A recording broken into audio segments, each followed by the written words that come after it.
Sound Africans, let us talk about this. And after everything, you will understand that the motive behind all these activities, clean and clean, match and match, take back our economy that is going on in South Africa, is not actually what we were made to believe.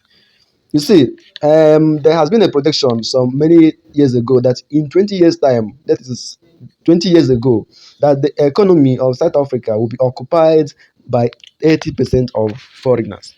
The person who said this didn't have a kind of a religious backup or spiritual a gift to see something in the future. But having studied the lifestyles and patterns of the Zulu people, he had come to understand that these people are too lazy and complacent to build up their own future and destiny. Foreigners who saw opportunities in their minds, in their businesses, economy, and everything, they are later going to occupy this, while the real owners of the land go to parties and celebrations and on drugs, prostitutions, and everything. And now that these things have begun to unfold, the fastest way for them to react is bitterness and anger towards people who have built good and reliable sources of income in their own economy. These people don't know how to do A or B. They don't know how to run businesses. They don't have any skills. They don't know anything because they never spent their years doing it. So we have the government. The government is here, and all we do is complain every day. Now, the bitterness is getting out of hand, and they are seeing those who have labored for the past years prosper in their own land, while those who own the land are languishing in poverty. So the fastest thing for them to do is to destroy everything, steal the much they can, burn the much they can, and try to, in the name of reclaiming, take what they didn't belong to them and they didn't labor for. But now, the problem with them, something that they don't understand, is that people who do not have the skill to build do not have the skill to maintain. If people had come from a very far place to build up their economy, the businesses, the malls, the mines, the transport system, and everything that makes up the economy, and it is being run smoothly, then those who are in charge, both intellectually and economically, are foreigners.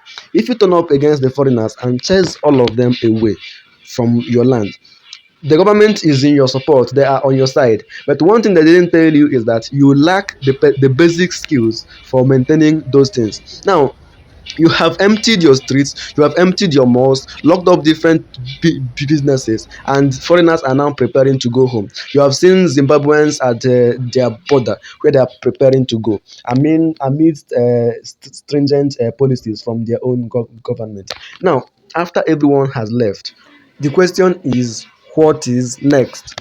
They forgot that economies are not being run with sentiment or brotherliness or act of pity or patriotism. You don't use it to run business. You use sense, skill, finance, and years of experience. After you have taken back your economy you don't know how to manage, because when others were at school learning, you were busy partying and clubbing. What are you going to do with that specific economy?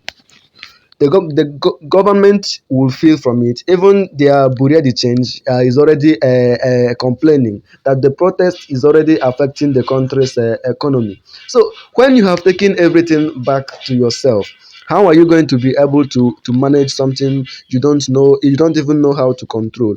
You go back to whom you were before.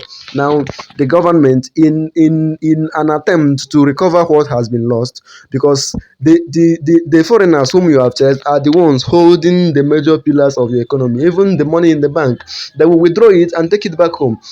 The government will run out of people to tax, and they will begin to tax you. That is where the problem will begin. And if you fail to pay the tax, the incentives and the things that they push into the economy for you to live comfortable, they will withdraw it from there, because the government must be run before the people. And when you run out, you go into frustration. You understand that the economy will begin to crash. And when it begins to crash again, you will open your borders back again and still invite the foreigners again into your home. And the cycle will keep on repeating. Every 20 years, 10 years, you team up and invite thugs and burn up businesses. Economy is not something you reclaim with sentiment and hatred. It is something that you run from the intellect and experience of your own mind in collaboration with people of different knowledge, professions, career, and all others. You would not survive in isolation. This is a very good message for South African citizens who do not know the actual cause of their problems. Give them 6 years and come back to this video.